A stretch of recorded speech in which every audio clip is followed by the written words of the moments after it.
Hello, I'm Amy. Welcome to the Museum of the History of Science. Instruments from some of the most important scientific breakthroughs of the modern era are here. The museum has an unrivaled collection of scientific artifacts, and there are incredible objects wherever you look. This device was used by the Italian inventor Guglielmo Marconi to illustrate how radio waves work. Whenever he pushed a button, a bell would ring on the other side of the room. This was the first step towards the invention of the radio, which began the age of the mass media. Biologists in the 1930s and 40s used this apparatus to develop and test the revolutionary drug penicillin. It was wartime, so they had to be innovative and even improvised with biscuit tins. But despite the lack of proper equipment, this research led to the large-scale production of the world's first antibiotic.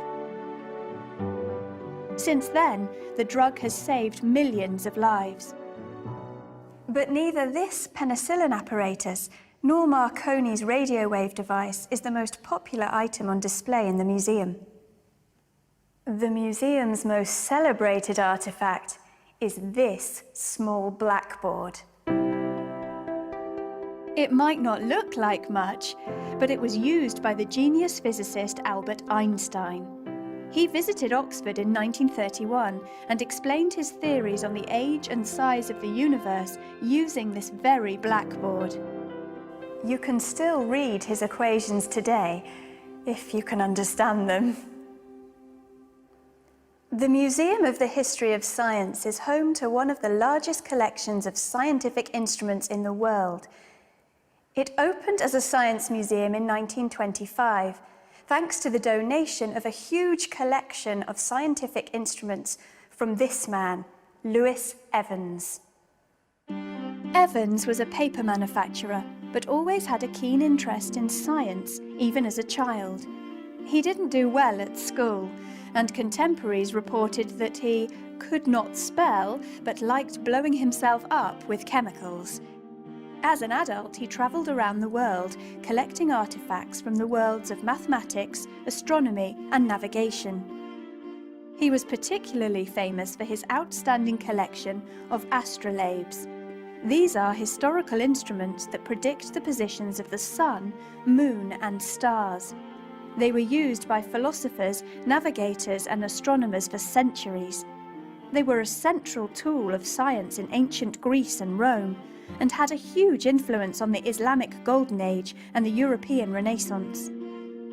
Evans also collected sundials, ancient devices for telling the time, and quadrants, instruments used for measuring angles.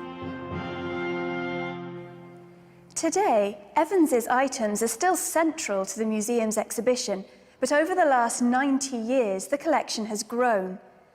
These two beautiful 18th century globes, for example, one showing a map of the world, the other showing a map of the stars, used to sit in the library of Oxford University's All Souls College. This ornate silver microscope belonged to King George III. This old astrolabe was Queen Elizabeth I's. And the famous British engineer Isambard Kingdom Brunel owned this sextant, an instrument used to measure the angles between 2 points. There's an old clockwork universe showing the orbits of the solar system, and a variety of timepieces from ancient civilizations.